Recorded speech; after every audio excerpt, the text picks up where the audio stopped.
All right.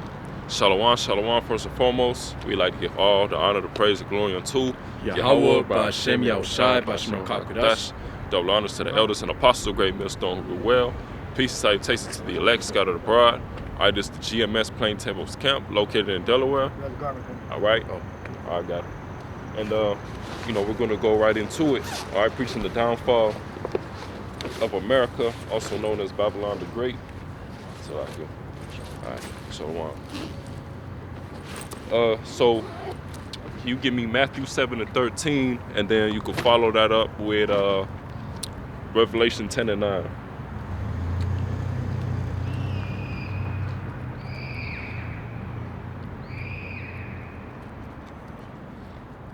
It's like you said, Matthew 7 and 13. Gone. So this is Matthew chapter 7 and 13. It says, "Enter ye in at the straight gate, for wide is the gate, and broad is the way that leadeth to destruction, and many." Enter ye in the straight gate. All right, narrow is the way. All right. Now what you have is you have 2/3 of our people, right? Which the 2/3 of our people. All right, you got a part that's in the world, and you got a part that's in the awakening, right? That know that they're Israelites. All right, that constantly go off. All right, because even amongst those who have been awakened, those who believe that they're Israelites, you got a lot of camps that be going off, or you got a lot of bug outs and such. Okay, so even amongst these different Israelite groups, these different Israelite camps, all right, there's a remnant among the Israelite camps as well. Okay, read that again. Gone. So it says Matthew chapter 7 and 13, "Enter ye in at the straight gate, for wide is the gate, and broad is the way that leadeth to destruction, and many there be which go in thereat." And you got to be walking in the straight gate, okay? And walking in the straight gate, all right, you got to walk in the ways of Yahushai, okay? Yahushai wouldn't be out here committing folly, all right? Being in these different rap videos, all right? Coming around and approving of, these different Israelites doing constant debating, for no reason, for content, for money. Okay, these same different wicked scribes and Pharisees, all right, that Yahushua was rebuking, all right, during that time, they back here today, all right, and it said wide is the way that go to destruction, all right. So you got these different leaders and these different Israelite groups, all right, that sold out, all right, that took the bag, all right, and they're leading these different and they're leading their followers to the way of destruction. All right, you got, and not to mention, it's just a bunch of zombies in Israel. Okay, you got Jake who believe that, you got to mix folly with the truth to make it fun. You got to make the truth entertaining.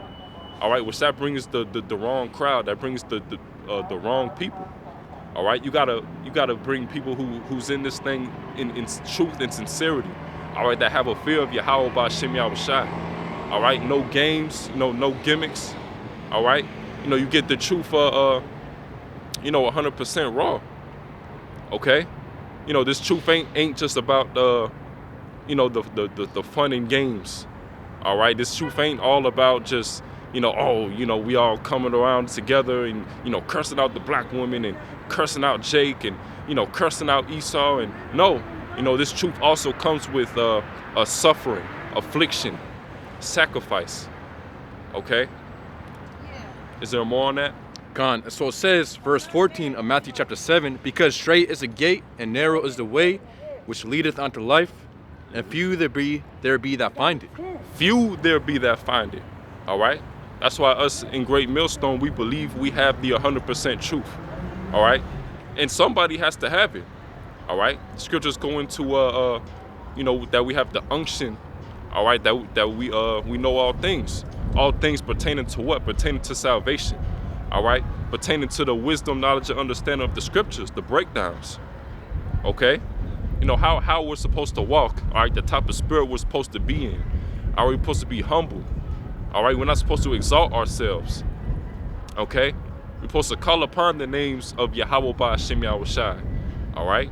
We have the names. You have to have faith that you have the name, okay? If you don't have the name of the Lord, then you're not part of the elect, period, man. All right? So can you get is there more on that? Yeah, that's it. Yeah, so can you get Revelation 10 and 9? So this Revelation chapter 10 and 9, it says, "And I went unto the angel and said unto him, Give me the little book. And he said unto me, Take it and eat it up, and it shall make, and it says, and it shall make thy belly bitter, but it shall be in thy mouth sweet as honey." Yeah, that little book is going into what? All right, the wisdom, knowledge, and understanding of the scriptures. Okay, so when you first, and it represents also, you first come into the truth. You got the honey, right? You got the faith. You got hope. You see that the Lord is a so-called black man. That we're the Israelites, we're the chosen people according to the Bible. Esau's the devil. Okay, it brings you joy. All right, when you first come into the truth. Okay, but it's not all. But it's not all honey. You got to go into the bitterness as well. Okay. When you believe in this thing, you got to be prepared to be hated by the world, all right, to be slandered. Okay, we have to endure certain things for Yahweh B'Shem Yahushai. That's what comes with being a servant of the Lord. Okay. Yeah, and of course, also you have to have the right teachers. If you're following the wrong teachers, those teachers are only going to teach you about the sweet things. Right. You look at these other camps. Well, pretty much are going into only the sweet. They're not touching the bitter. They're going into the Israelite marriages, and they're going into pretty much a party Passover, which that's not how you keep the Passover. But the point is that they don't bring out any of the bitter, which is the prophecies, which is the trials and tribulations that await, and that's happening right now as we speak. But hey, it's going to get a lot worse, for what Yahweh B'Shem Yahushua is going to bring very soon. Yeah. Sacrifice, come out to the highways and hedges. This also, we also call this, the battlefield. You got certain people who don't want to go on the highways and hedges. They too scared.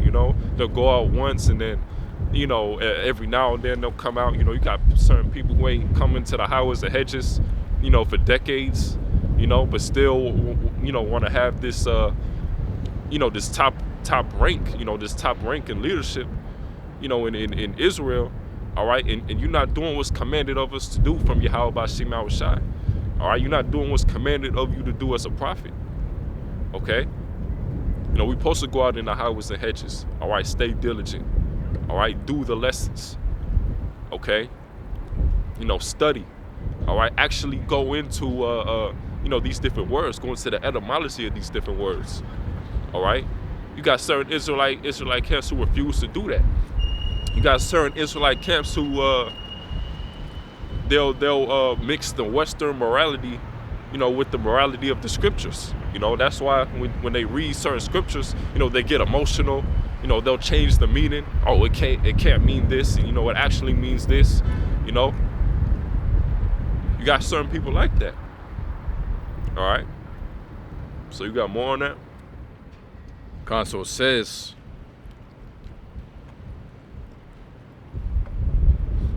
so it says Revelation chapter 10 and 10, "And I took the little book out of the angel's hand and ate it up, and it was in my mouth sweet as honey. And as soon as I had eaten it, my belly was bitter." As soon as I had eaten it, my belly was bitter. All right. So when he digested it, right, when you get into that digestion phase of the truth, you start to realize the bitterness that also come with this truth. Okay, you start to see your friends, that you had in the world. All right, they're not believers. All right, you start having different. You start being at variance, with your family. All right, you coming into division with your family. Okay, things like that. All right, you got certain people who choose. You might come into the truth. You might have a woman, you might have to put her away. Okay? And that happens. All right, you got certain people who believe that, their family is over this truth, their woman is over this truth. All right, their kids is over this truth. All right, but nothing should come between that relationship with you and Yahweh B'Shem Yahushai, man. All right, this truth is what comes first. All right, and that's truly what the fear of the Lord is, man. Okay. not putting anything above it. Okay. So it's more on that. If not, Gone. So it says, verse 11, and he said unto me, thou must prophesy again before many peoples and nations and tongues and kings. Yeah, thou must prophesy before many nations, peoples, tongues, and kings. Yeah, and keep in mind it said again. So what? This shows that that ultimately he was going to come back, through reincarnation to prophesy again. Yeah. And us, coming out and telling our people, and you notice too, with when the Lord was pretty much talking to the different prophets, he gave like Ezekiel, for example, right? We could probably get it. He pretty much gave him like a pep talk, so to speak. Like, these people are rebellious. Okay, these people are gonna come against you, slander you. All right. He pretty much had to give Ezekiel to know what he's getting himself into, because being a prophet, that's a heavy lot, man. You got to endure a lot as a prophet. Okay.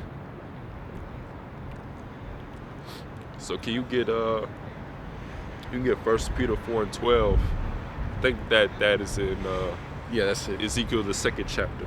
Oh, come. He was talking to Ezekiel. So this 1 Peter chapter 4:12, beloved, thinking not strange concerning the fiery trial, which is to try you, as though some strange thing happened unto you. So this truth is about trials and tribulations. All right, going through things. All right, afflicting yourself for Yahweh B'Shem Yahushai. Okay, taking the bitter.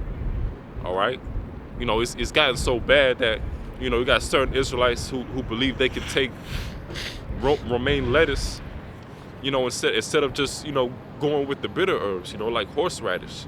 You got that's the type of, and imagine that you can't even take in no bitter herbs. Imagine during the hour of temptation, because we all gonna have to be tried. That's gonna be uncomfortable. All right, that's gonna be way more bitter than having to eat some bitter herbs, right? Because this is going with us buying and selling. Us being uncomfortable. You got a lot of Israelites that's too damn comfortable, wanted to prolong their captivity in this place. Why? Because they get in the bag, right? Because they having a certain type of lifestyle, because they have a certain type of status, all right, in this world, all right? But, if you have the true mindset of a prophet, you're supposed to be sighing and crying for the destruction of this kingdom to come quick, all right?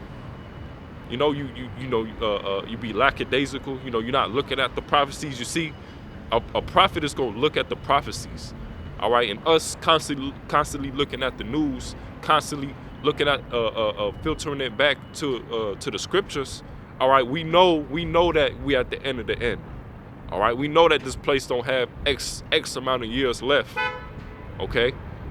We know that the Lord is about to make his return. All right, and that's all through the spirit and power of Yahweh B'Shem Yahushai, man. And we don't allow ourselves to, get to a certain level or status, or rubbing elbows, with people in this world. All right, because you have the worldly benefits that come with it. No, we looking for the benefits that come with serving Yahweh B'Shem Yahushai. And a part of that is us. We're gonna have to be low. We're gonna have to be humble during this time. Right? In the end, we'll be exalted. All right? We waiting for the Lord to exalt us, not these different wicked-ass Israelites, these different wicked-ass people. All right?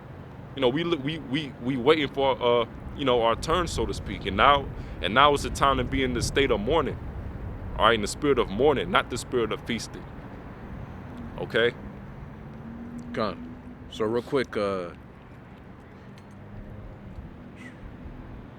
well, we can finish it off. It says, 1 Peter chapter 4:13, but rejoice inasmuch as ye are partakers of a Mashiach's sufferings, that when his glory shall be revealed, ye may be glad also with exceeding joy. Exactly. So we have to be partakers of Hamashiach's sufferings, partakers of Yahweh's sufferings. Okay? Did you go into bitter before or not? Yeah, we kind of touched on it. But we can go further into it. Did you ever look the word up? Oh no, I didn't look it up. I mean, at any time before. No, no. Yeah, should be one of that.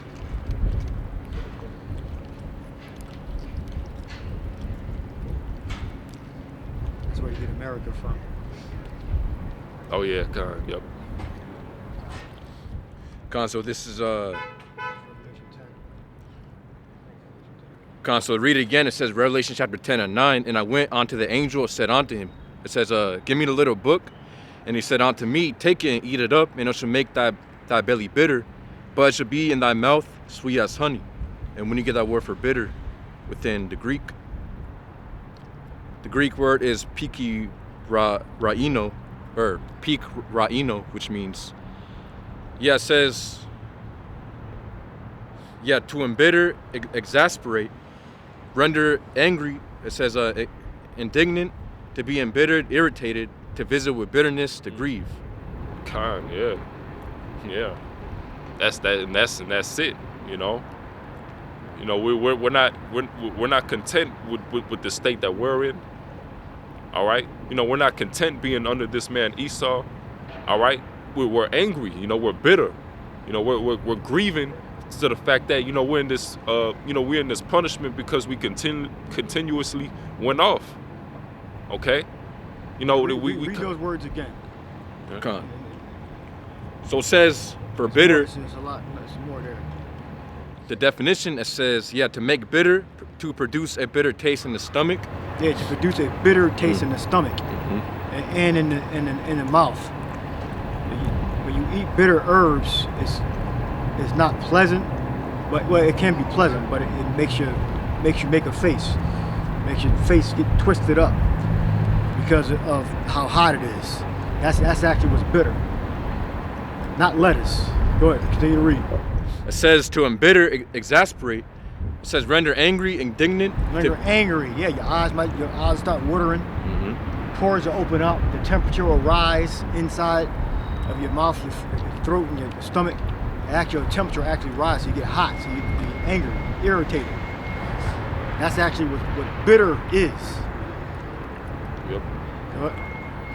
It says, render angry, indignant. It says to be embittered, irritated, to visit with bitterness, to grieve, deal bitterly with. It's more there. So going into, it also says, let me get the root. No, don't get the root. Just continue reading what you see there. It's more text. Yeah. What you just read. It says, Strong's definition, to embitter, make bitter. And it also says to grieve. That's it. All right, go back to the main word. I didn't want you to go to the root. No, that's that's the main word. Yeah, there's still more there though. Yeah, that was it. So it's not more there. There's no more text there. The last one, it said You can scroll down. There's more information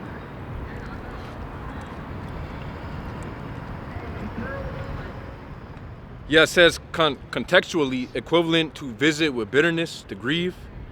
It says tropically to embitter, exasperate, i.e. render angry, indignant, passive, to be embittered, irritated. It says, probably to make bitter, to produce a bitter taste in the stomach. And that was everything. Like, are you scrolling down? What are you reading? This Revelation chapter. Why didn't you read that? Which one? This one? Below it. I said scroll down. I read it.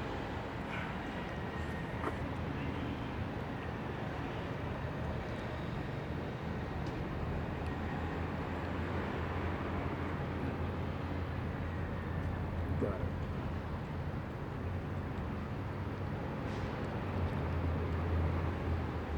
You had a different definition than I got. I'll just read what I have. Maybe let me see.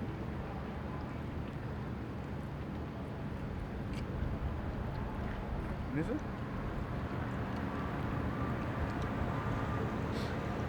Yeah, right there. Read that. Oh, okay, gotcha. Thayer's Greek lexicon. Con, so it says to produce a bitter taste in the stomach. It also says vogue, meaning Amarico. It's Latin, it's America. Yeah, America. Latin Vulgate, Amarico. which means that's where you get America from. Which means bitter. America means bitter. Yeah. All right, and you can look at you expand it even farther. It gives you more. Ruth 1 and 20. Get Ruth 1 and 20. Get Maccabees 3 and 7.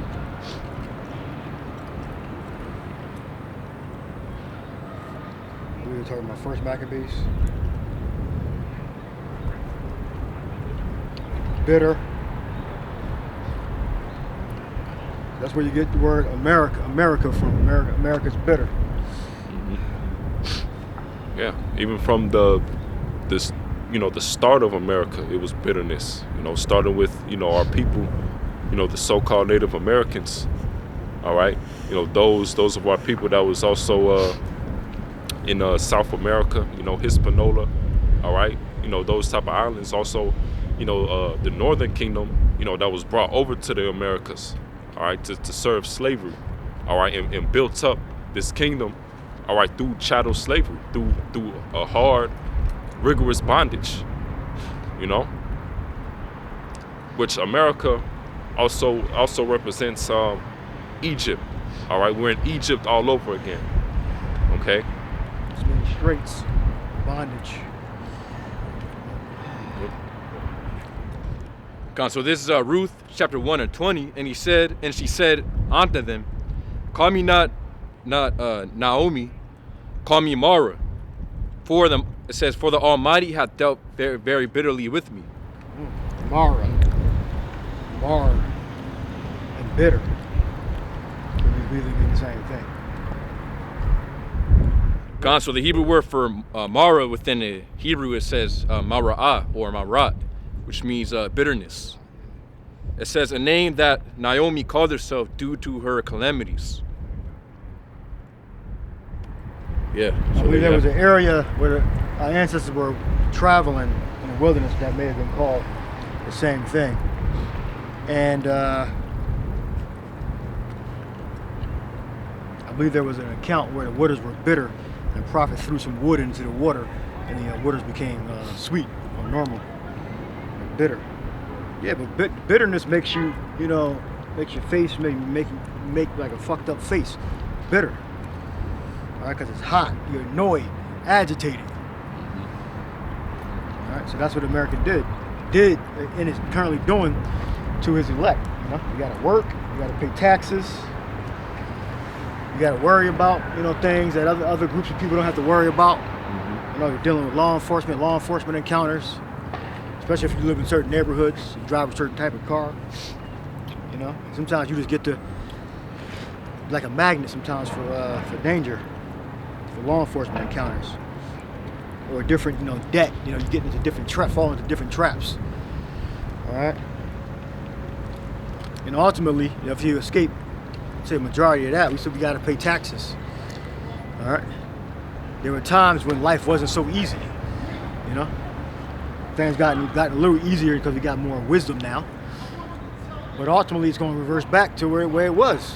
When Esau put the implant out, it's going to become bitter. Those ebbs and flows, depending on how much money you got, your lifestyle, where you live. And then it's going to turn back. It's ebb, flow. All right. When Esau, under Trump probably, going to implement that new currency. It's possible that he'll implement that new currency. All right, and it's going to become bitter. All right, and it's still bitter. We don't have control over our nation, over our women and children. All right, so yeah, we can eat every day and go throughout life without being harmed physically. But we're still under different psychological attacks. We lack power Yep. and authority to shape our lives the way we want. You know, we got to be within the confines of this system. That's still bitter. It's still gonna make your face get twisted up. It's still gonna be angry and annoyed. All right, and it's gonna get worse. You know? But yeah, we can eat every day and all that, but that's not living. That's survival. Right. I can go get a smoothie. Spend $8 to $10, $12 on a damn smoothie, and it's good. I'm satisfied with that. But then I don't have control of my family. I'm subject to law enforcement and penalties and taxes, and you know that's not living. Yep. Just because we getting by don't mean we fucking living. Just because we enjoy our day don't mean we're living. You know? There's still the valley of the shadow of death. And it's ebbs and flows. You know? We have the good times and we have our bad times. I'm not a damn fool to think just because I can go and buy a damn smoothie or a fucking pizza that I'm free. I'm not fucking stupid. I gotta go to work. I gotta work 10 hours, make a couple hundred dollars. I gotta keep fucking doing it. It's a damn trick. You gotta keep doing it. I got a precept. Or you gonna die. Go ahead. This the book of Baruch 3 and 8. Or you gonna be on the damn bench like them. Well, I'll start at 7. The point is in 8. Yeah. And it says, "And for this cause thou hast put thy fear in our hearts, to the intent that we should call upon thy name and praise thee in our captivity. For we have called to mind all the iniquity of our forefathers that have sinned before thee." Verse 8, "Behold, we are yet this day in our captivity, where thou hast scattered us for a reproach and a curse." Yeah. And to be you think they weren't eating every day? They were eating every day. Yep. They had joy. They kept the holy days and all that, but they weren't not eating. Ezra's wasn't. That's Ezra's, right? Ezra's? Baruch. Baruch. Yeah, Baruch. Yeah, that was that. Which I believe he was the emissary of Jeremiah. Baruch. Look that up. Yeah, scribe. Scribe. Well, emissary goes before a prophet. Yep. But yeah, scribe. It's a messenger of a prophet.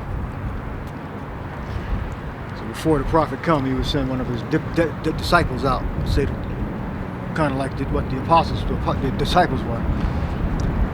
They were like emissaries for the Lord. But go ahead. Yep, Baruch 3 and 8. "Behold, we are yet this day in our captivity, where thou hast scattered us for a reproach and a curse, and to be subject to payments, according to all the iniquities of our fathers, which departed from the Lord our power." Yeah, well, this is during the Babylonian coming into the Babylonian captivity. Yeah, so Jacob was getting scattered, and then they started to have different crises per day when certain cities would get taken down by the Babylonians. They would run into other cities, some getting captured, some getting killed. You know, so that was the troubling times. That was Jacob's trouble. Right. Right? But nowhere near what's going to happen now. You know, that was devastating time period when Judah was going through that destruction. But Northern Kingdom had already sailed away by that time, I believe. Sailed to the New World. Before the devil came and started fucking their ass up. God. And they fucked them up so damn much they think Spanish is their original language. God, yeah. Think to be the genetically enhanced race, you marry a fucking cracker. This is crazy. Improve the race by marrying an Edomite. Stockholm syndrome. Good. Yeah. But it also says subject to payments, like the elder bro said. We're subject under payments. We got payments upon payments. We're taxed on our wages, and then at the end of the year, we gotta we still owe money for taxes and such. And this is what or if you don't, you still fucked up. Yeah. But they already took the money from you that you could have used to live. God, they took 30 to 25 to 35% from your livelihood. Yeah, and keep in mind, to eat, for you to even get anything back, your wage gotta be so damn low that by the time you actually get your return, you're trying to catch up with everything else. It ain't just money you just put in your pocket. You probably got a car note that's due. You might be behind on your rent. All right, you might be behind on this, that, and the third. You know, you might need certain necessities. All right, so by the time you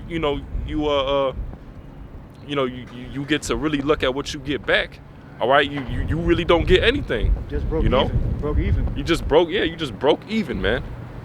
You know? Or you might have a little bit, a couple $100. Yeah. But you gotta use that for something eventually. Yep. That's pretty much how it go, you know? Or you might be in a situation where you up a couple $1,000. You're still being oppressed. Yeah. See, niggards, stupid idiots believe just because you got money in the bank that you're not being oppressed. Yeah, You know? no. You being oppressed. You're being psychologically oppressed. You're being oppressed that you can't lead. I guess ignorance is bliss. That's why they say that. Yep. And that it truly is a fact. Because they're in the fucking simulation where you the second-class citizen, but you got money. You know, so they think they're living. Well, look, when Esau turn that fire up on you, then you're gonna figure it out. Yeah. You're gonna know that you just because you was up a couple $1,000s or tens of thousands of dollars, you didn't think you were being oppressed. When they implement that chip, they're gonna show you how much he gonna oppress you. When you get laid off from that job, you know you're gonna feel it. You know, because you know these different people who's up a couple thousand. You know, you can't live off that. You know, you got to keep working. You know. Yeah, you stop, you're done. Yeah. So you can have $10,000 in savings, but if you stop engaging into the system, you fucked. You still have to go into the system. So you got $10,000 in the bank, I got $600 in the bank. We pretty much making the same amount of money. Because if you stop, you fucked. If I stop, I'm fucked. You'll just last a little longer than me. That's all. Yeah, especially because a lot of these people, you know, they choose to you know, whatever they make, all right, their expenses go up, right? You might live in a you know, so-called nice neighborhood, right?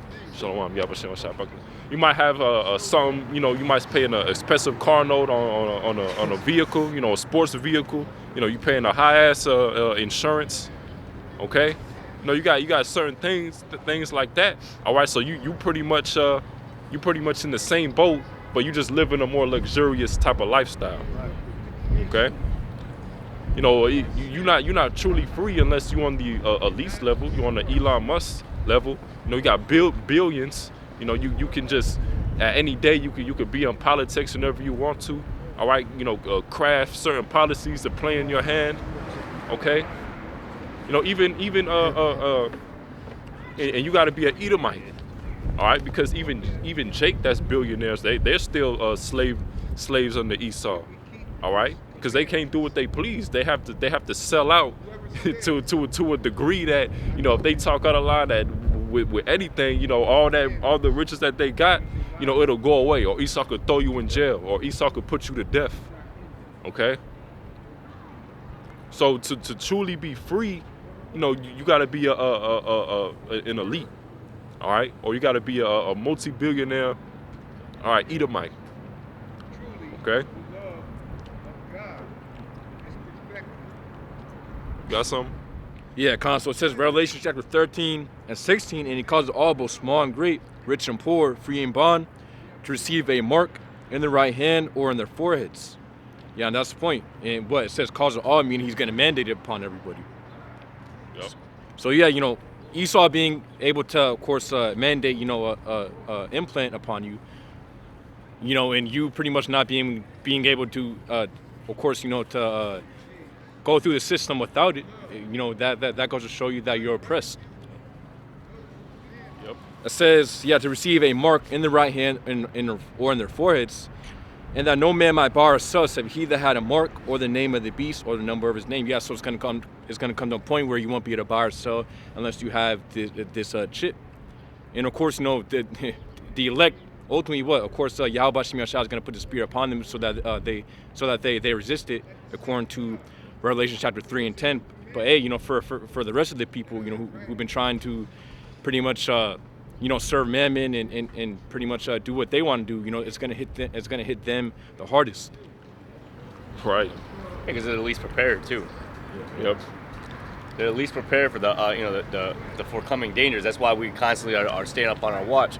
We have the ultimate safe haven, which is Yahweh Sheba Shai. So we are at the most the ultimate prepared, right? So it all just comes down to making sure we have the faith unto the end.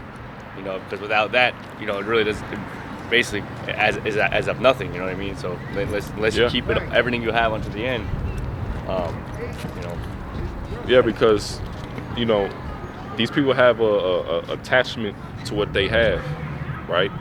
These people ain't ready to truly depart and truly just let everything go, because they working, so hard, to get these different things and this and that, you got people, these people will be like, man, I'm just gonna take it, they ain't gonna take everything I work for, or it's gonna be it's convenient, or people gonna be thinking it's a noble cause to take the sea here because they're saving their families, right?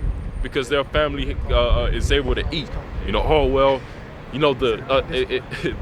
Lord knows my heart. The Lord definitely ain't dealing with that, man. All right. Yeah. The scriptures say whoever take the sea hip is gonna get the judgment. It's gonna be destroyed. That's the ultimate sin. It's no repentance. You love me, keep my commandments. Yeah, not keep your emotions and feelings. Yep. And shit. Yeah, and women love to do that, right? And the women love to play the victim role afterwards. Like, oh, well, I had a lot going on, and it was this, it doesn't matter. Like, it doesn't matter what this woman is going to try to say to try to basically validate why she took the sea hip or the mark of the beast. Like, at the end of the day, you're going to get judged for it. Exactly. Ain't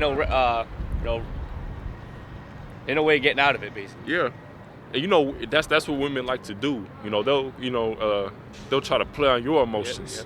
Yeah, they do wrong, and then when it's time to execute the judgment on them, they're looking like they're avoided judgment. They shouldn't that no judgment should befall them. And that's why it says man or woman or child. Like it doesn't, like the innocence of you so-called women think you have when you take that that sea hip, that all that's gone. You're gonna get judged for it. Yeah, all that is out the window. All that pride, these women have, that's all out the window. All right. You got something, bro? Gone. So it says John chapter 14 and 15. If you love me, keep my commandments. Yeah, and for pretty much Yahushua to say that, it would have to show that pretty much keeping his commandments isn't always going to be easy. So of course, taking the MOTB, that's going against the Lord's commandments. Because the scriptures written for those who take it, and the scriptures say not to bow down to any idols, and also the scriptures say not to take any struts. Yeah, and these people, they choose to not follow the commandments of the Lord. Look up commandments, right? They choose see if it means anything. What I want to do, what I feel in my heart, or anything. See if it say that. Yeah. These people choose to do whatever they please, right? They want to act like the Lord came back so they can be a complete brute beast. Yep. And they try to find like these little schisms, so-called schisms in the scriptures where they can kind of say, loopholes. Like, it says that no manner of meats or whatever the hell they try to be saying. That Peter rise, kill and eat. Yep. It's not talking about animals. Exactly. Yep. They try to use that. They try to use that. When Jesus came on the scene and all the law was done away with. Like nobody saw him. Yeah. And what translucent. They'll say the being in order in the scriptures. That's an outdated concepts. That ain't modern. The women being in subjection. All right. Oh, that was back then. Yep. That's right. Try to say it's the old covenant. This is a new covenant. It's a new covenant. Well, yeah. But it's everything they're trying to say is just a loophole. And then when the brother gets the video, word on commandment, but you can get the scripture where it says that that there should be long life and added years to you. So when did that change? Yep. That also changed. So the commandments don't give you long life no more. I'll get the precept. Matthew 5 and 18 also. Gone. So it says the Greek word for commandment or commandments from John chapter 14 and 15. It says entole, which means in order, command, charge, precept. It says that which is prescribed to one by reason of his office. It also says a prescribed rule in accordance with which a thing is done. It says a precept relating to lineage, or Five rules. yeah, it says a precept relating to lineage of the Mosaic precept concerning the priesthood, and also says ethically use of the commandments in the Mosaic law or Jewish tradition. Yes, ultimately, Yahushua was speaking about, the laws, of course, from the Old Testament. Right. Now, of course, we can't keep every single law, but, through Yahushua, of course, we keep the laws to the best of our ability. His laws, we keep the Lord's laws, statutes, commandments to the best of our ability. What the commandment is talking about is the orders that were given to the disciples. Right? They were taught how to live in prophecies. Right. That's what it means by the commandments. Read it again. Read the definitions again. It's not really talking about the Mosaic law. Con. So it says, in order, command, charge, precept, and injunction. The Mosaic law is included, but it's not talking about, first and foremost, the Mosaic law. It's not talking about that. That's what you heard. All right, read again from the top. Kind of says, in order, command, charge, Order precept. or a command. That's what it's talking about. The order, you're under orders. All right? 1 Corinthians 11:1. Get that. Get that next. 1 Corinthians 11:1. You stay where you at. Continue to read. Order or command. So as the disciples, the apostles taught, you're supposed to keep those commandments that as they were taught. You know what? Con. So it says, Because you don't have the book. The apostles have the book, have the knowledge, and they dictate to you what you're supposed to do. So you follow the commandments accordingly as they're dictated to you by the prophets, the apostles. All right? And then you open up the book and verify it. Go ahead. Con. So it says, in order, command, charge, precept. Order a man, a charge, a precept. That's what it means by the commandments. Stop right there. So read 1 Corinthians 11. 1 Corinthians 11:1, be ye followers of me, even as I also am of Hamashiach. Now, so if you believe in Yahweh Shai, then you'll believe the word of the prophets, the apostles. Go ahead. Now I praise you, brethren, that ye remember me in all things and keep the ordinances as I delivered them to you. Yeah, that's the point. As I delivered them unto you, because you don't, as the thing that the person that doesn't know anything or knows very little, you're not going to be opening up the book and learning everything. You're going to learn from the orator first, that speaks. That's the expert at the speaking, the prophet. And then you open up the book and you verify simultaneously or you verify after. All right. So look up some of those words there. Deliver them. Oracle and deliver.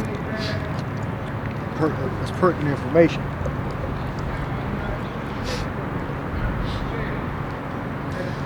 All right. So you take like the apostles been saying, you got these groups that just pop up and they do their own thing. They don't join the camp. They just pop up, make their own camp up. They out of order, and because they come up with different doctrines. Sakari, and now he's had to step back because he considered getting pegged in his anus. He didn't consider just buying it and then cussing a woman out, throwing it in her face, using it as an arguing point. According to what I heard was he considered it. That's crazy. He considered it. Not as an arguing point to cuss his wife out, but as a point of actual consideration. That's nasty. Go ahead. Yeah, so the word for ordinances in the Greek is paradosis. Paradosis. It says given up, given over, the act of giving up, the surrender of cities, a given over which is done by word of mouth or in writing, i.e. tradition, by instruction. That's for oracle? Ordinances. Yep. Right, yeah, so you obey. You obey. All right, read it again from the top. Yep. So it says given up, given over, the act of giving up, the surrender of cities. Surrender, okay? So you're supposed to be trying to pick apart what the hell what we saying. Picking it apart, picking surrender to the thing that's being delivered. What? Yep. A given over which is done by word of mouth or in writing, i.e. tradition, by instruction, narrative, precept, etc. Yep. Yeah, I looked it up some years ago. Interesting word. So, as it also says, not answering again, or not gainsaying. All right? You try to add, like, no, we didn't say that. We said this. Stay with what we said. Follow what we said. Don't try to reverse engineer it and tweak it so you can turn it to a different doctrine. That's what some guys try to do. And that's when they come up with, they become false prophets at that point. All right? So it says surrender. All right, as to the word, you know, it's a powerful word there. Go ahead. Yep. It says, objectively, that which is delivered, the substance of a teaching of the body of precepts, especially ritual, which in the opinion of the later Jews were orally delivered by Moses and orally transmitted in unbroken succession to subsequent generations, which precepts both illustrated. Yeah, they didn't have like copy pressing machines and all that stuff. You know, it's like you had the constant repetition.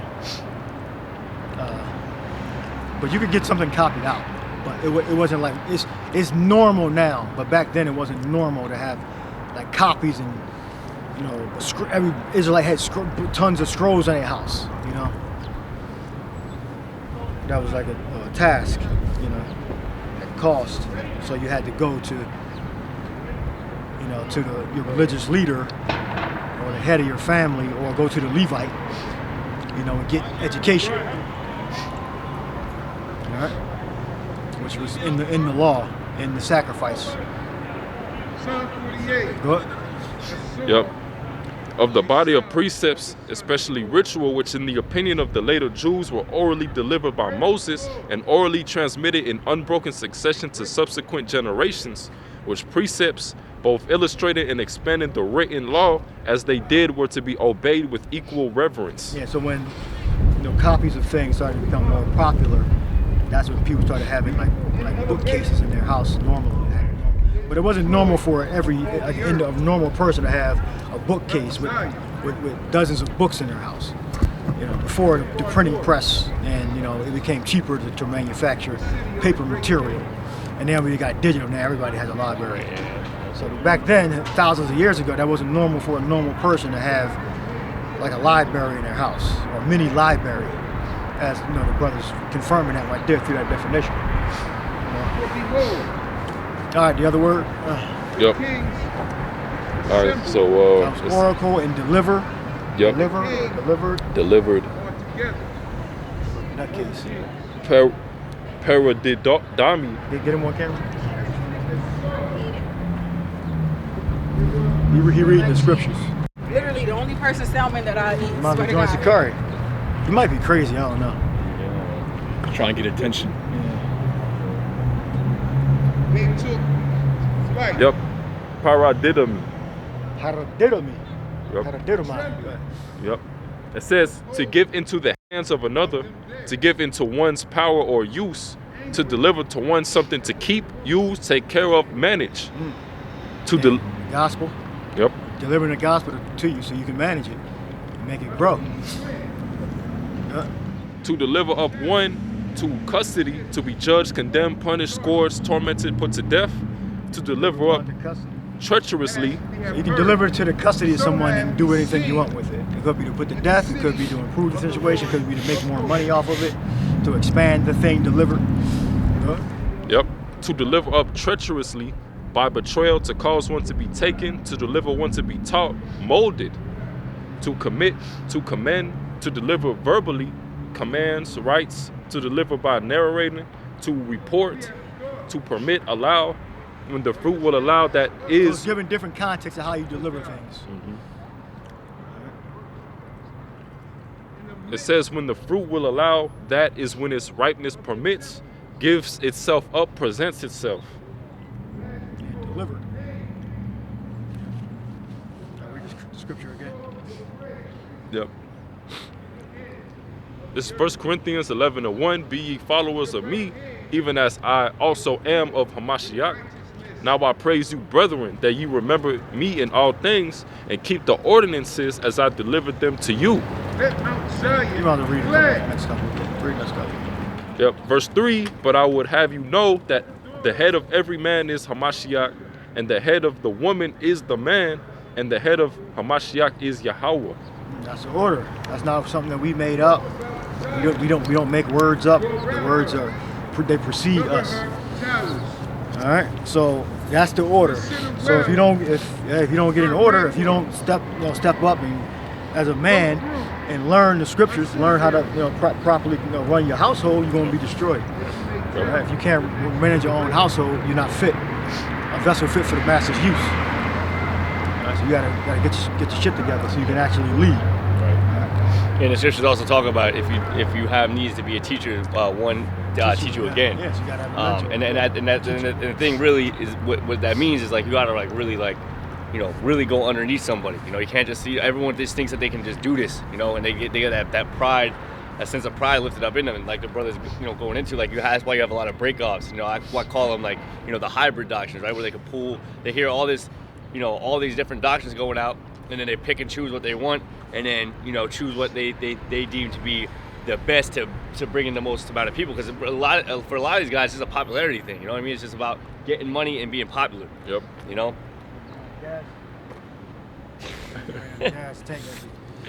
So yeah. So so you have a lot of guys that are coming up, and at the end of the day, when the shit really starts hitting the fan, you're gonna see the faith of these people, the faith of these guys is really gonna be tested. What they're saying is really gonna be tested. Yeah. These so-called Christians are the most delusional. They're the most deluged that they're going to really be put to the test. But then these other guys that say Yahweh Shai or try to claim the scriptures or put the Israelite banner somewhere in their profile like that, their faith is going to be tested too, because it's very what is that called, fickle. It has no substance. Who is that? These guys that put like Israelite in their banner, their faith is fickle. Or change. I mean, let me look that word up.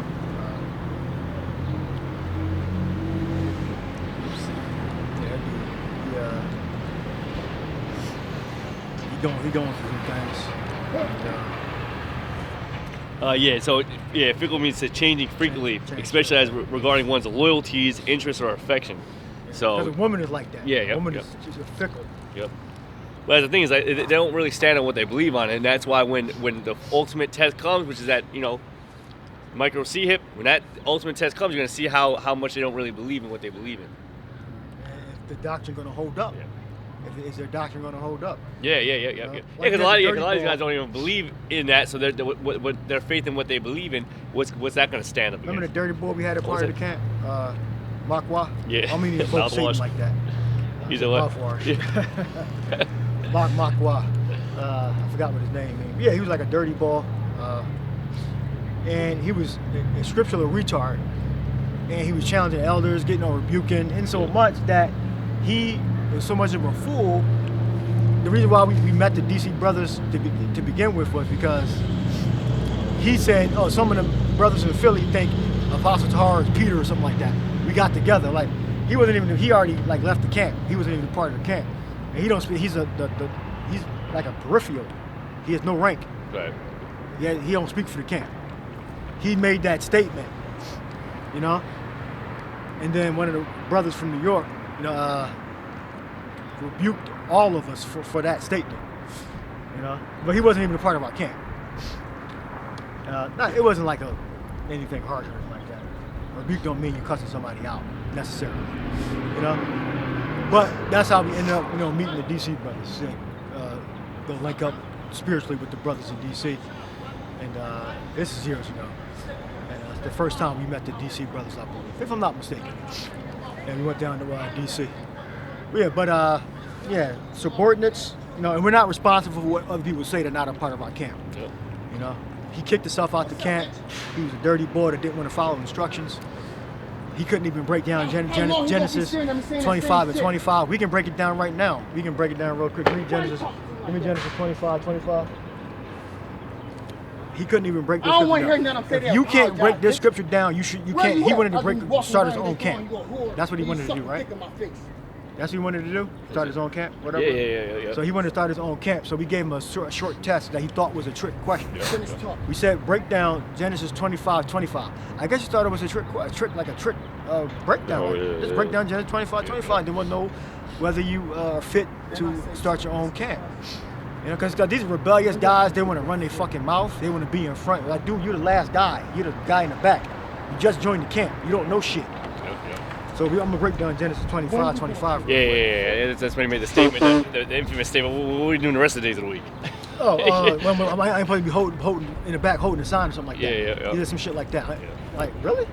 He was Your ass be in the back holding a sign. He was basically advocating that he wanted to hold camp on different days, kind of like by himself. It's like, bro, you're not fit. Oh, he was doing that too. You're not fit for it. He's preaching where people shoot fentanyl in their damn veins up at. He was preaching like then the dude's crazy. Yep. That he was people had literally in the background. And that was actually shooting drugs up into their veins, and he gonna go out there and teach like he fucking Lot or something. He had that spirit that he being righteous. Dude, you're a scriptural retard. That was around 2017 when I remember this vividly because the Eagles had won the Super Bowl. Right. Yeah. And which reminds me of the other guy fucking with that prophecy. The But woman gave him shape ups. Yeah. But anyway, completely off topic. But that year the Eagles won the Super Bowl, he was like, we should all go down to Philly and prophesize. Like, why? Like that, he's one of those guys. It's like that's actually wanted to be seen. It's like that's fucking retarded. Like, why would we do that? You know? We don't. Great Millstone. We don't do shit like that. We don't jump on bandwagons. And try to be seen by a bunch of people. All right, this truth is not for everybody. This truth is for the elite of our people. All right, the scriptural, intelligent. Intelligent means to be able to choose, to choose properly. All right, this is not for stupid people. Now you can't be a dumbass and join the camp. All right, well you can join the other camps. They just need warm bodies, but you can't do that here. All right, so you had the dumb scriptural retard couldn't break down Genesis 25. So let's break it down real quick. So if you can't break this scripture down, you can't start your own camp. Go ahead, read it. Genesis chapter 25 and 25, it says, and the first came out red all over like a hairy garment. Gone. So it says, Genesis chapter 25 and 22, and the children struggled together within her, and she said, if it be so, why am I thus? Jacob and Esau. Yeah, if I'm going to deliver these children safely, why does it seem like I'm about to miscarriage or something? This pain I'm feeling. What? It says, and the Lord Yahweh said unto her, it says verse 23, and the Lord Yahweh said unto her, 2 nations are in thy womb. And it says, and 2 men are people. She could have received that from a prophet, another Hebrew, or could have received it from her husband. Because it said the Lord God. All right? What? It says, and 2 men or people shall be separated from thy bowels, and the one people should be stronger than the other people. Yeah, so 2 people are going to be. So there's 2 nations in there, and they were fighting, they were wrestling. That was Jacob and Esau. Well, it was Esau and Jacob, because Esau came out first as the eldest son, and then Jacob proceeded after. First came out red and hairy. Go ahead, read it. Continue reading. It says, and the one people shall be stronger than the other people, and the elders. Jacob. Go ahead. And the elders shall serve the younger. The elder is Esau, is going to serve Jacob. Go ahead. It says, and when her days to be delivered. See, I'm breaking it down, okay? I'm breaking it down. Go ahead, properly. Gone. It says, Genesis chapter 25 and 24, and when her days to be delivered were fulfilled, behold, there were twins in her womb, and the first came out red all over like a hairy garment. Right, so that's a sign of who you know who Esau is. All right, red, meaning that they have very pale flesh, so at certain temperatures, especially as a baby, the blood's going to show forth the surface. It's going to come to the surface. The lighter skinned you are, the more easily you're able to see the blood flow through. The darker you are, the less you'll be able to see it through. And the reason why that characteristic was even given is because all up until that point, when babies were born, they were born with pigmentation. They were born with color. They were born dark. So melanina. Yeah. Yep. Melanin. Yep. So when Esau was born, it was like, damn, this baby born. You know, like he different. Like he has a red garment on it. Like, you know, like he's like because he ain't like born, a hairy garment, not hairy, but like a hairy garment. Right. Yep. As if he was born with like a freaking like a t-shirt on or something like that. Cause like why does he have this? Why is he with this color? He should have the color like the rest of the babies. You know. Right. Like normal children. Yeah. Right. Yep. But yeah, the more fairer skin, as they said. Right. A lighter skin. What? It says Genesis chapter 25 and 25, and the first came out red all over like a hairy garment, and they called his name Esau. It says, and after that came his brother out. Yeah, and then it didn't describe his brother because his brother looked normal. Right. Brown skinned man. Yeah. All right, because dark-skinned people can produce all different colors of children. Yep. All right. If you're a purebred Edomite, you can only produce it's very limited. All right. Very limited. All right. You can't produce a super dark child. All right. Unless you would have to mate, with someone with dark skin. All right. Most time they're gonna come out looking like light brown skin. All right. But the darker skinned person can produce any type of skin complexion and feature on Earth, but not the other way around. All right. Unless you already have it within your genetic material already. All right. All right. It says Genesis chapter 25 and 26, and after that came his brother out, and his hand took hold on Esau's heel. All right, so his hand took hold on Esau, 6 and 9. So his hand took hold on Esau's heel. All right, so Ezra breaks that down. So that represents you destroying or capturing or having someone in captivity, conquering them, grabbing their heel. And that's where their foundation is. If you have hold of their foundation, so you have them in slavery, you got dominion over them. Around those, but you definitely are ruling over them. The elders will serve the younger. All right. So we go into that real quick. Yeah. This second Ezra 6 and 7. Then answered I and said, what shall be the parting asunder of the times? Or when shall be the end of the first and the beginning of it that followeth? And he said unto me, from Abraham unto Isaac, when Jacob and Esau were born of him, Jacob's hand held first the heel of Esau, for Esau is the end of the world, and Jacob is the beginning of it that followeth. Okay, the end. The end. So that represents the end. End of Esau. All right. The end of Esau ruling.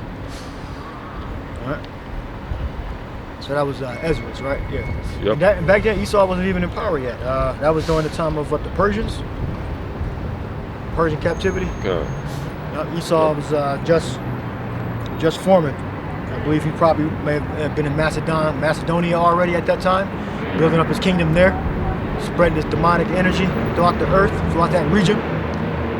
They were already in love with the Greek culture at that time anyway. Mount Olympus originally is in Macedonia. All right. So the legends have already been forming. So Esau has already been, involved in Greek culture at that time. All right. But mainly he was identified as Macedonian during the time of the Persians. So go back to Genesis. So it says Genesis chapter 25 and 26, and after that came his brother out, and his hand took hold on Esau's heel, and his name was called Jacob, and Isaac was 80 years old when she bare them. Yeah, supplant. So that was to supplant. All right, to end. So Esau's end was going to come through Jacob supplanting them. All right. But because eventually, what the angels were our brothers, we're going to round Esau up. What the angels going to round Esau up. The elect going to round Esau up. They're going to put him in slavery. All right. So that's the heel being grabbed. Jacob grabbing Esau's heel. Esau in slavery. Esau being subject. Yeah. Right? Ultimately, eventually, as we get down the line, moving to the kingdom. And that's how you know that that was always meant to happen.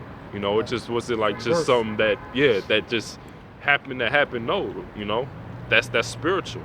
All right, from the grabbing of the heel, from Jacob's name being to supplant. Okay, that was all supposed to happen. Esau was never fit to rule. Esau was never going to be chosen, right? As Jacob was. Okay. Well, he was chosen for something else. Well, yeah, chosen for. But not the. Yeah, like different reason. Different reasons. To be the wicked. Right, chosen to be the wicked. Well, give me that. The wicked was created for the Lord to use. It's in Psalms. Even for the day of evil. Yep. Roughly paraphrase. I haven't read it. We haven't read that in a minute. I've created all things. Yeah, even though we give them the Yeah, something like that. Yeah. Yep, I got it. Go ahead, read it. It's Proverbs chapter 16, verse 4. Yahweh hath made all things for himself. Yeah, even the wicked for the day of evil. You might as well get the vessels of wrath fitted for destruction. the clay, the potter and the clay. Yep. Right? Turns 'Cause to it's called what Almighty for a Yep. reason, because meaning He controls both sides. All right, no independent action here. But that's what the stupid, the idiot Christians think, pseudo Christians. That something's outside of the Creator's control, the source of all existence. Something's outside of His control, right? That's crazy talk. Yeah. The potter, the creature, the created, then it just got out of His control. They actually believe in free will. Get Ephesians 1:5 too, you add to that. It's elementary to the initiated, It's crazier heresy to the uninitiated. Go ahead. Yep. This book of Romans 9, and we can start at 18. I want the one in Isaiah also. Yep. What? It says, therefore hath he mercy on whom will have mercy, and Mercy on whom He will have mercy. What? and whom he will he hardeneth. And whom He will He hardeneth.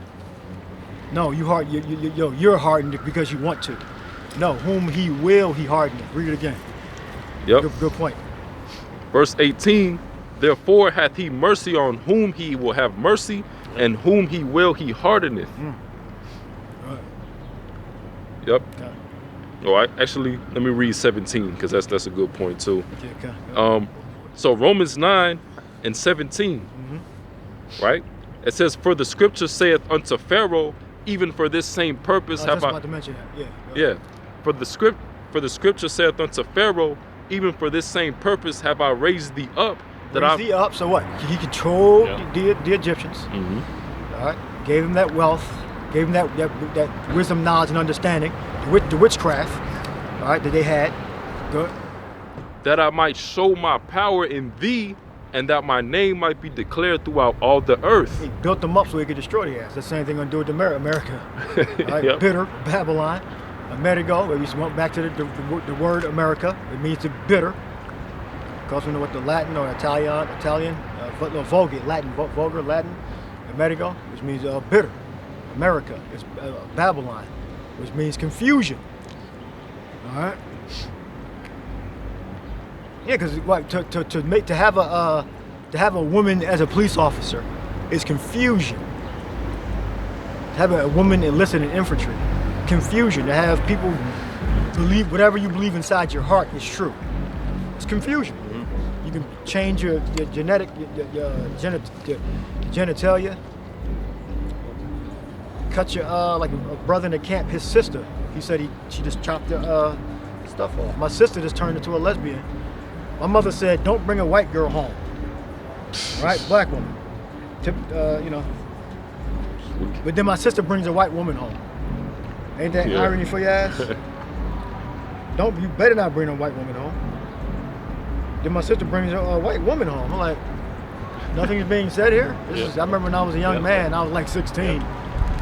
Don't bring no white girl. Why would she say that to me? I guess I wasn't a normal, like a ghetto hood child or something. He said, he's probably not going to be interested in a black woman that much. I got to make sure I got to mate guard my son. I know she said this to my other brothers, but she said that to me.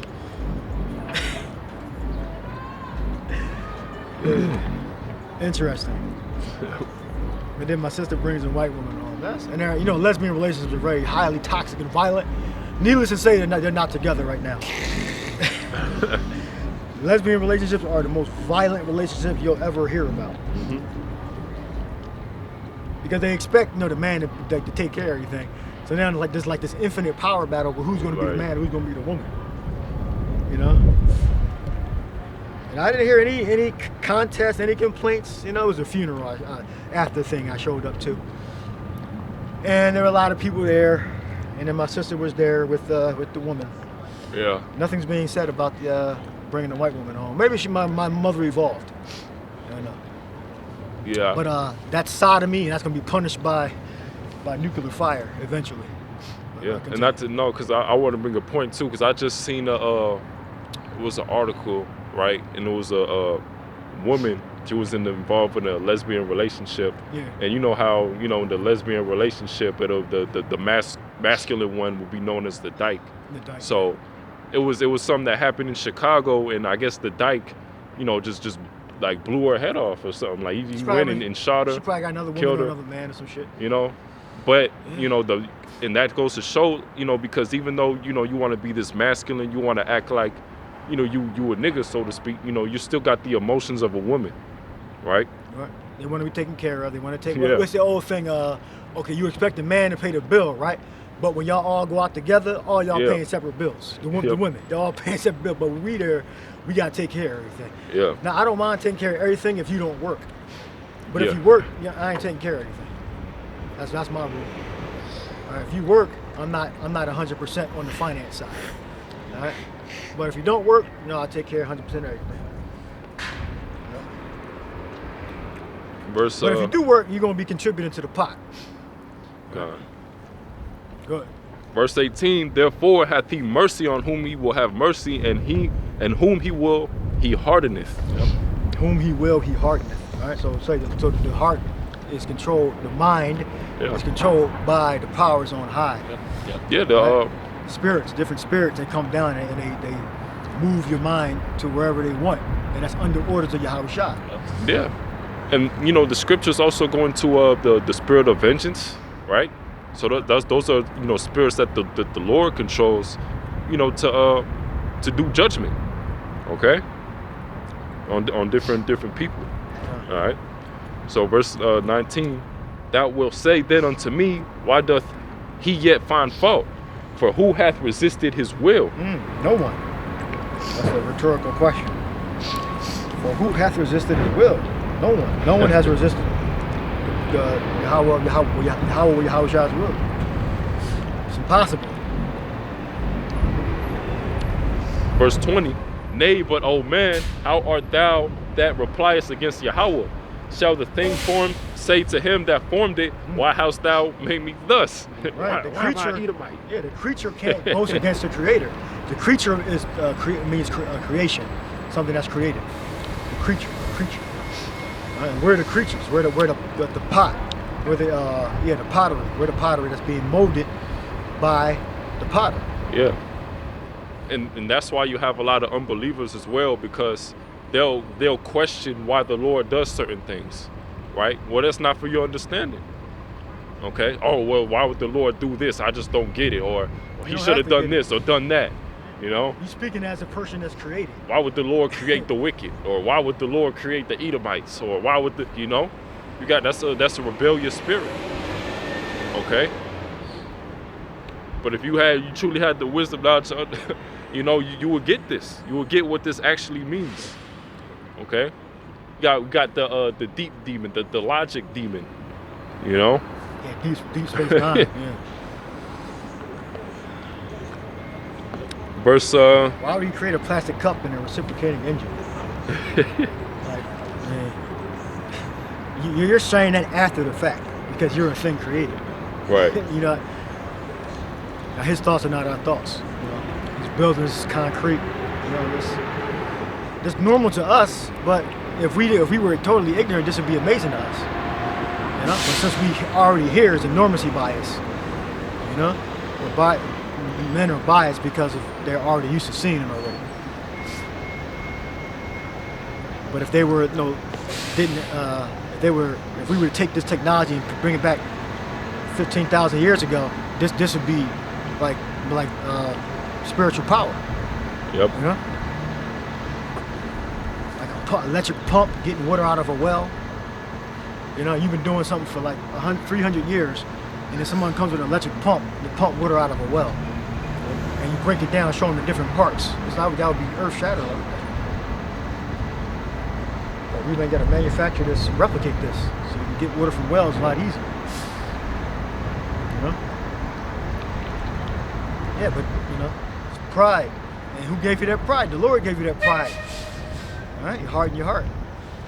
He gave you that pride, so you can believe that you're the best. You have the best thing, the best answers. And things shouldn't be a certain way. Things should be this way, or instead of that way. Yeah, recent. Yeah, bro. This is going back because, like, at the end of the day, man, you're just not able to know the Lord's like reasons, right? Like the Lord's reasons for why he did something is just it's his power and his authority to do so. He's the potter. He creates the vessel however which way he wants. So for you to question it and try to understand why, like that's really not for you. And Ezra kind of had that same question, right? So this is 2 Ezra 4 and verse 6. I'm gonna read down. It says, "Then answered I and said, What man is able to do that thou shouldest ask such things of me?" Because the angel was asking him to basically measure things. And he said unto me, the angel, "If I should ask thee how great dwellings are in the midst of the sea, or how many springs are in the beginning of the deep, or how many springs are above the firmament, or which are the outgoings of paradise, peradventure thou would sayest unto me, I never went down into the deep, nor as yet into hell, neither did I ever climb up into heaven. Nevertheless, now have I asked thee, but only of the fire and wind." So basically, the angel's saying, like, listen, like I didn't even ask you things that you couldn't even search out. I'm asking you things that you do know, that you have been, that you grew up with your basically your whole life. It says, "Nevertheless, now have I asked thee, but only of the fire and wind, and of the day whereof thou hast passed, and of things from which thou canst not be separated, and yet canst thou give me no answer to them. He said, moreover unto me, thine own things, and such as are grown up with thee, canst thou not know." So like the things like the deeps of the sea, Esau himself still don't know how deep the sea is. Esau himself still doesn't know how much of earth the skies there are, or the upper atmosphere, the space. Right? There's still areas of land that's not been discovered yet. There's still constantly new species of animals being discovered yet. There's things that we as humans, we just don't like, that we've been living all this time, and there's things that we're still discovering. He said, "Moreover unto me, thine own things, and such as are grown up with thee, canst thou not know. How should thy vessel then be able to comprehend the way of the highest? And the world being now outwardly corrupted, to understand the corruption that is evident in my sight. Then said I unto him, it were better that we were not at all, than that we should live still in wickedness, and to suffer, and to not wherefore." And then the angel basically goes into that, because he was basically saying, like, man, it was better like we just freaking not even be a thing at all. Like, why would the Lord choose Israel as a pure people and then have all this wickedness go on them? It might as well not have been a thing at all. And the angel basically told him, like, listen, like, the Lord did it for a reason. You can keep reading on, but like at the end of the day, and he further proved it. Like, listen, you can't even understand the things on the earth. Surely you will not be able to understand the things of the Lord and why the Lord did his things. But the Lord did leave a record for us, right? And that's how we understand all things, through the Lord's word, right? So, and through the Spirit as well. We only understand it through the Spirit. But other than the inner landings, okay, well, why did Esau come out, and why did Jacob, and why? Listen, that's just the Lord's program. It's the way the Lord set things up. He set a people onto dishonor and a people onto honor. And the people unto honor were the tribes of Israel, coming from Abraham, Isaac, and Jacob. That's all this was. Right. Yes, sir. But the whole Ezra goes into that, basically asking the questions like, why is it, because Esau and other nations and our people especially like to try to bring the other nations into it. Why can't they be part of it? Because it wasn't given to them to be part of it. Yeah. That's a demon that Esau pushes, to love everybody, no matter who they are, what they do to you, what they do, right? How wicked they are. You're supposed to love everybody. Yep, yeah, even down to the wickedness. It's like, well, why even create wickedness? Because listen, the Lord, it said, we just read it, the Lord created even the wicked, all right, for the day of evil. Yep. Yeah. There ain't no damn war in heaven between Satan and the Most High, right? The Most High has complete dominion over everything, okay? Both good and evil. Scriptures talk about that too. Right. He has control over good and evil. What were we just talking about? Yep. The vessel. Yep. You got it, Isaiah? Yeah.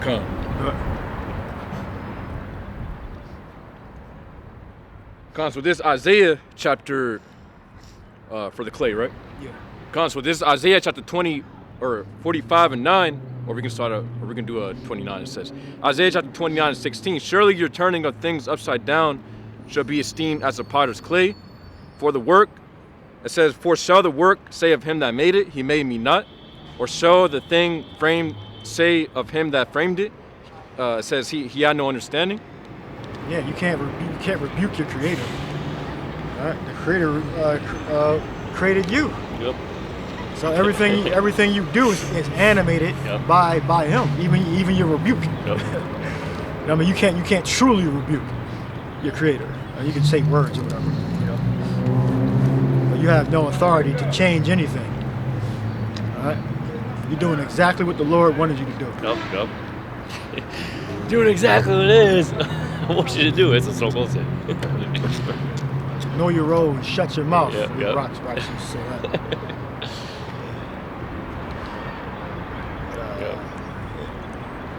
And you got, and I went back to Philly, speaking of Islam. Yesterday, it's a lot of, that's like Islam Central in Germantown. Oh yeah. Germantown, Philly. I had a couple of rides around there. And it's a really big Muslim, well, black Muslim culture anyway, so-called black. Yeah. In Germantown. A lot. And they don't have the truth either. I mean, Islam is a bad rendition of the scriptures, and made and stories and general wisdom, you know. But you ain't gonna learn what Esau gonna do to your people by reading the Quran. You're not gonna get that. It may talk about certain coming events of everything, but it clearly tells you in our book that we got Tom and Jacob's trouble. All right, and that the Messiah, Yahweh Shai, is going to return and secure his people. All right, so that's you're going to get prophecy. You're going to get historical prophecy of our people specifically, because it's a book for our people. So-called blacks, Latinos, Native Americans, and our people scattered throughout the other nations that look like those nations, maybe even have some of them same mannerisms as those nations, but are really the children of Israel. All right. And again, like I said earlier, you can't come into the faith of being a fucking dimwit. You can't be stupid. Give me him that is ignorant. Revelation, the 1st chapter. You finished Isaiah. Finish it off. Khan, yeah, that was it, but I got another one. It says, Isaiah chapter 45:9, woe unto him that striveth with his maker. Let the potsherd strive with the potsherds of the earth. Shall the clay say to him that fashioneth it, what makest thou, or thy work, he hath no hands? Yeah, going to the point, you can't strive against Yahweh Bashim Yahushai. However the Lord has made and created things, that's his will. As the scriptures say, my ways are higher than your ways. So the Lord's thoughts are higher than our thoughts. And there's never been a time where the Lord has commanded something to happen or not happen, and that spirit, that man, that prophet, that thing defied it. Like, for instance, during the time of Egypt, right, when the Lord hardened Pharaoh's heart and all the people, there was not one person that could say, you know what, actually, I'm actually gonna, do the complete opposite of what the Lord wants me to do. That didn't happen. Whatever the Lord commands to happen, it happens. All right. There's no fighting against the Lord's commandments or what He wants destined to happen. You can't I think Scripture say happy are you, happy are you to you think to fight against the Most High or something like that. Anything that you go against, if you even try to go against the Lord, there's no you literally can't do it. And they try to say that, to try to play that power dynamic that Satan's going against the Lord or going against the commandment of the Lord. That's never happened. That's never ever happened. Anytime any type of evil spirit went out, it was actually went out by the commandment of the Lord. The fathers spirits, and then all the scriptures say all power have been given to us, the Son, the Messiah. Yep. And the angels, they operate under Yahweh Shai's authority. And realistically, anytime now there is disobedience, right? There's been many prophets or many Israelites, and people that's been disobedient to the Lord's commandment. Even Adam and Eve were disobedient to the Lord's commandment, but that was also all set up too. But that was all. It was all. Hey, take good or take evil. You know what I mean? And they decided to be disobedient. Well, Scripture say we wrestle not against flesh and blood. Yep. But against principalities, rulers of the darkness of this world. All right? But Jake, They think they're gonna be here forever. You niggas are simple. This American experiment is about to come to an end within the next four to 10 years. I can't see it going 10 years, but if we are here 10 years, it's not going to last forever. This experiment is full of demons, and the demons are increasing. Evil spirits are increasing to Babylon, America's destruction. All right? And you got the people first. They're the first fucking demons. Then you got the spirits. All right, what we got? This is 1 Corinthians 14 and 37. If any man think himself to be a prophet or spiritual, let him acknowledge that the things that I write unto you are the commandments of the Lord. But if any man be ignorant, let him be ignorant. Be ignorant. Look up ignorant. Ignorant. And we teach if you're willing to learn. But you got people that are against learning because they think they know every damn thing. Well, you know you can't learn nothing new stuff if you think you know everything. So, like I said, that book is a poor rendition of the Bible. Yeah. Quran. Yeah, the Quran. It's a poor rendition. Well, even in the Quran, it tells you to follow the children of Israel. Right? Yep. You have a Book of Mary. Why the hell is a Book of Mary in the Quran? Book of Mary is in the Quran because the Roman Catholic Church helped put it together. All right, that's what we believe. The Roman Catholic Church had heavy influence on the Quran. That's not an official stance, but the Muslims believe, or people that worship the religion of Islam, believe that here, because Muhammad was illiterate. That's a known fact. Everybody knows that. That his understudies wrote down orally what they received from Muhammad. All right. We believe that it was the construction of Islam was more nefarious than that. You know, we believe the Roman Catholic Church had something to do with the making and the construction of the Quran. All right. Go ahead. Go ahead. What you got? Read. Yep. So that word for ignorant, all right, in the Greek is agnoeo. It says to be ignorant, not to know, not to understand, unknown, to err or sin through mistake, to be wrong. It also says in the Strong's definitions, not to know through lack of information or intelligence, by implication to ignore through disinclination, ignorantly not know, not understand, unknown. Yep. And that's why you shouldn't speak on anything you don't know, and that's why you really need to make sure you know what you know, and speak with. Or speak definitively. Yeah. Yep. No, to speak with the understanding of right. That's why it says with understanding. What was that? With all that getting, get understanding. With knowledge, with all that getting, get understanding. So that you know it, but you understand it. You believe it, but you actually know what the fuck you're talking about. Because what these guys do is they just learn a couple scriptures or like that, and then go out there and think they know, then act like they know every damn thing. Which I brought this up before, that you got like the Don Kruger effect, where you think the learning the scriptures is only this big of a box, so you think you know every damn thing because you will learn a couple of precepts. You think that's all it is, but there's way more to it.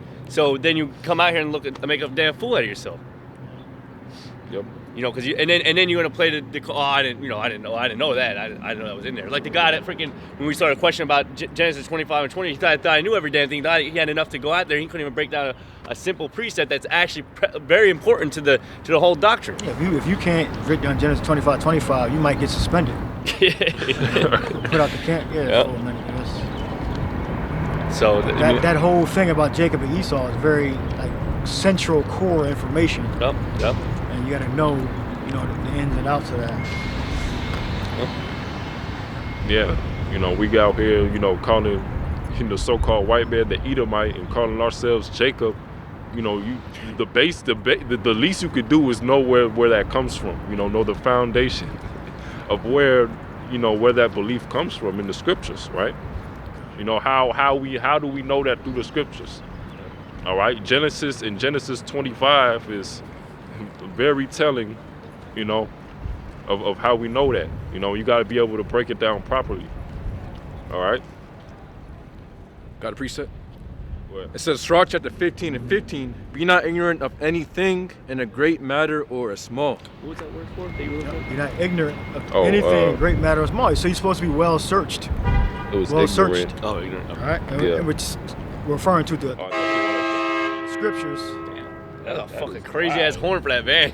That's just That is loud. just like a train horn. you wanted to- He put that in. Yeah, yeah. Just modified. Yeah. Yeah. Yep. That's crazy. Because he had his windows tinted up. You said what He though? had his windows tinted up. Go ahead. You said it was for You said it was Con- for, Oh, I thought you wanted the Greek word, the agnoeo. Con, so read it again. Damn. It says, Sirach chapter 15 and 5 and 15, be not ignorant of anything in a great matter or a small. Yeah. Well, and it's playing to the scriptures, but yeah, in general also. Yeah, you know. yeah. So whenever you're involved in something, you should know how it works. You know, the pitfalls, what you can do, the benefits you get out of it. You know, how it could be negative, how it could affect your life, and you know, use your critical thinking. You know. All right, let's move on. Yeah, I think you call for a preset. I do got a preset though, because you said basically, oh.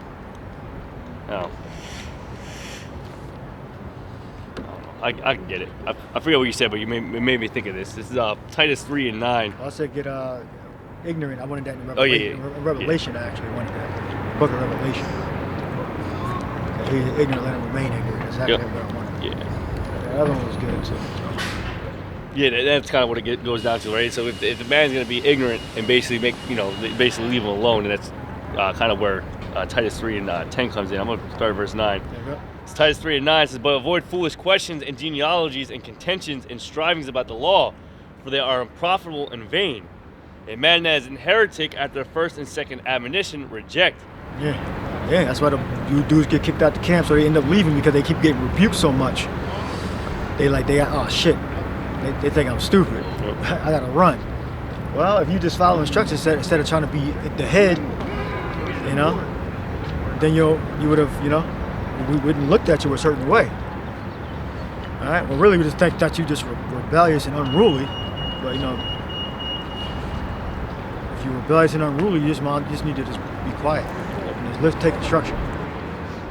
Yep. And it's not even about that, right? Like, people think that, like, they should be a speaker, or they should be this, or they should be that, or they shouldn't be this, right? It's like it's all about pushing the Lord's Propagating the Lord's word. Yeah, propagating the Lord's word, and you can do that by many ways. You don't have to just be a speaker. Just, you know, your presence there is enough to show your faith. You know. Yeah, when you knew, you shouldn't be speaking anyway. Yep. You gotta read first. Yep. Really shouldn't be breaking scriptures down. You should be just reading and having the speaker speak and break everything down. Yep. Until you get, you know, some time under your belt, and then you can speak occasionally. Yep. So, And it's not even, and we don't become speakers so we can be seen of people, or to try to push our righteousness even more than what we're trying to make it. It's not even about that, you know. Like, there's going to be rewards for, you know, all of us as long as we stay true to the end. And a brother that, you know, hold a sign, or like, you know, like the scriptures talk about you'll receive a prophet's reward, you know. So it's not about, you know, trying to be the top speaker to get the top #1 spot of the 144,000. It's not even about that. But that's what these guys are trying to make it about. Yeah. And that's what they're trying to make it about. Trying to be popular on the internet. Yep. And get followers. And try to build up like some Yep. courage. Yep. Exactly. Oh, shit, they broke off. They see people break off from groups. Yep. Like that happens. The normal what happens when you break off from a group, Yep. you end up having a solo career and you get more popular than you was when you were in the group. That's how, like, bands, you know, music bands and companies break off from a company and start your own startup. Yep. And that's like the dude from Tesla left and made the Lucid company. He was an engineer. Lucid. He was an engineer with Tesla. Yep. And then he broke off from Tesla and started his own company. Well, that's what they do in the tech world. I learned this from you many years ago with the whole Lamborghini and Ferrari thing. Lamborghini was a truck owner, and he would buy Ferraris, and he kept fucking tearing the clutch up because he was so used to being like he had like big like farming trucks or like that. He would burn the clutch up a Ferrari. He got so mad that they kept burning the fucking clutch up. He decided to make his rival car with a different type of clutch. Apparently, that's about, at least the story, the origins. And now there are two rival companies of sports cars and like that. But Ferrari was the original. Ferrari was the original sports cars or whatever like that. But supercar. Yeah, supercar. Yeah. So. You have these guys that like that's all it's about. It's just about defend. And that's what I was gonna say. YouTube has really made it that like like that social media, man. These dudes are really pushing after that fucking that dopamine of getting likes and getting comments and getting views and just using the truth. Yeah, exactly. And they're using to deploy the truth to do it. Yeah. It's not even about pushing the truth. It's just about being seen of men. And this ain't nothing new either, but it's just so much easier to do on YouTube. Yeah, that's why Facebook was or Instagram was such a thing that back in the day, that was a positive. Listen, no brother should have no damn fucking Instagram because they were using it, deceitfully to try to so-called push the word, but it was really just deceitful freaking, glamour, I guess you could say. Yeah, Facebook too. Yep. That was back then. Yep. But now you got all these new wave of guys coming in that's using these social media sites, and it's not anything to actually push the word sincerely. It's just glamour. It's just to be seen of people, to get how many likes and views, and they get a rise on when they see that shit. And that's why you see Sakari, you can tell like it's not genuine because his whole foundation is built on wickedness. You can tell by the corruption that's going on in his camp. What? So this Revelation chapter 22 and 11, he that is unjust, let him be unjust still, and he which is filthy, let him be filthy still, and he that is righteous, let him be righteous still, and he that is holy, let him be holy still. You guys video recording? Yeah. Can I come by? Oh, you can walk by. Yeah, It's public property, man. You can walk anywhere you want. It's public. You gotta ask us permission. Go ahead. Read it again.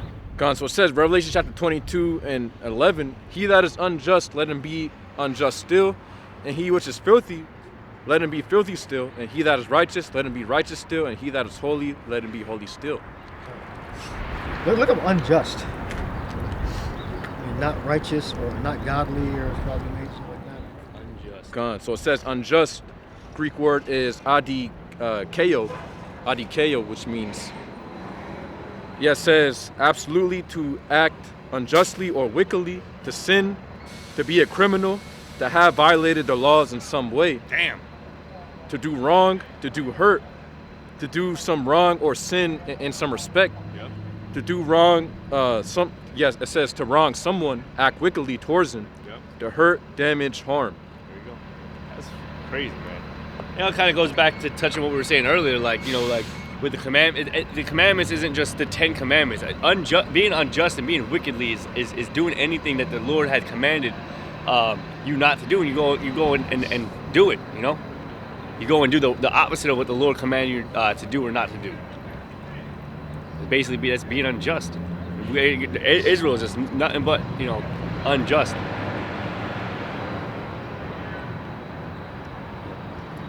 Crazy. And like we said, they try to find these loopholes to try to justify their wickedness.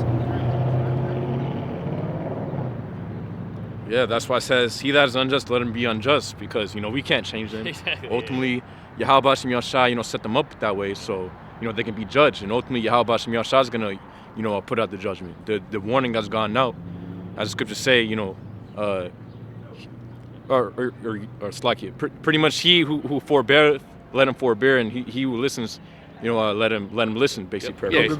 Go get 14th chapter again. Yep, and that's why, like the scriptures also say, "Cry loud, spare not, lift up thy voice like a trumpet, and show Israel their transgressions, show them their injustice." But the problem is, Israel hates being shown that they're fucking going off, man. It's like shining a spotlight in a dark room of cockroaches, man. The moment you shine that light on it, you're gonna fucking scare you back into the dark, man. They don't want to be seen. They don't want they don't want their wickedness to be exposed. And that's why they get so fucking mad at us, or at the gospel, really, because all we really do is just relaying what the scriptures say, what the Lord had said, and saying how it's, how does what the Lord say, line up with how you're living your life. And ultimately, what side of judgment you're going to be on at the end of it all. And Israel gets really upset with that. Yeah. Read again. This is actually what I did want. Go ahead, read it. Yeah. Yep. This 1 Corinthians 14 and 38. Now read up a little bit though. I'll read up a little. And 30, Right there, right 36. It says, "What came the word of Yahweh out from you, or came it unto you only? If any man think himself to be a prophet or spiritual, let him acknowledge that the things that I write unto you are the commandments of the Lord. But if any man be ignorant, let him be ignorant." Yes, sir. So what he just said, ignorant of what? Well, one point is what he just read. Read it again. Where we started at the top. Yep. 1 Corinthians 14 and 36. "What came the word of Yahweh out from you, or came it unto you only? If a man think himself to be a prophet or spiritual, let him acknowledge that the things that I write unto you are the commandments of the Lord." Yeah, are the commandments of the Lord. So if you don't believe that, then that's on you. Yep. We broke down what ignorant means. All right. So if you don't believe us, that's 100% on you.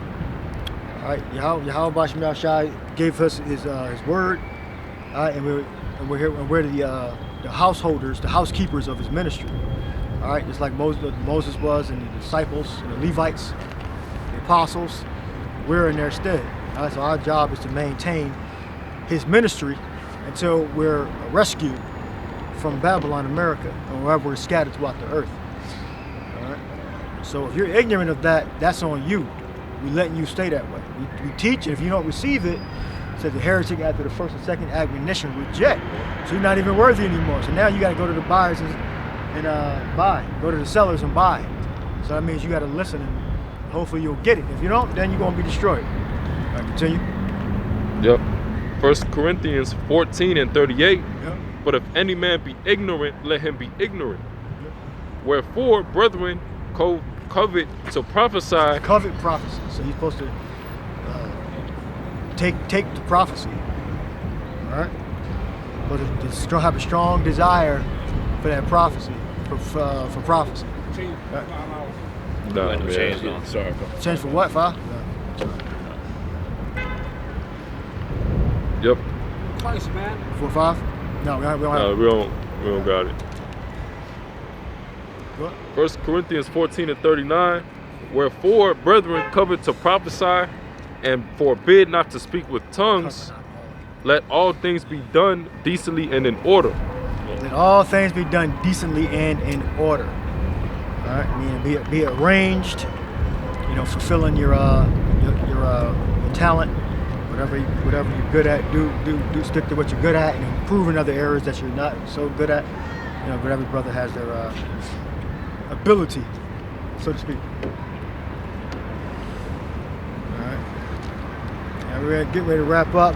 What other precepts y'all got? What else? End on those. Y'all got anything?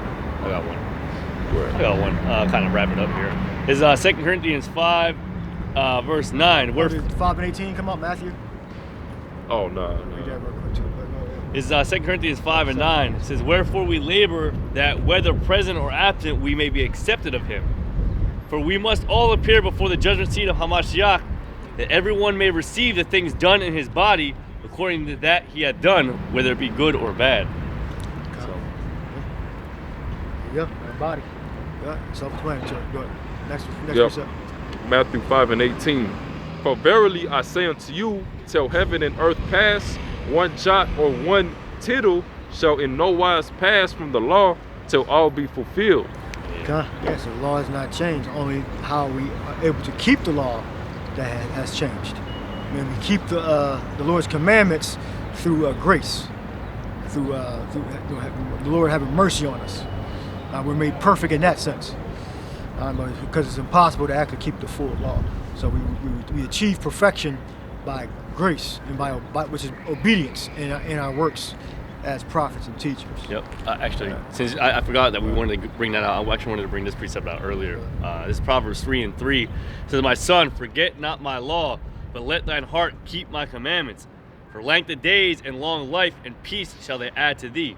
So it's funny how these guys try to find loopholes and try to take away from the commandments, and how it's all done away with when this precept clearly shows that there's a lot of value to keeping the commandments. So why would that value have been put away?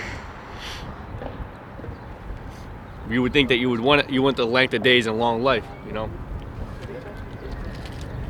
Yep, go ahead. Next one. You got one?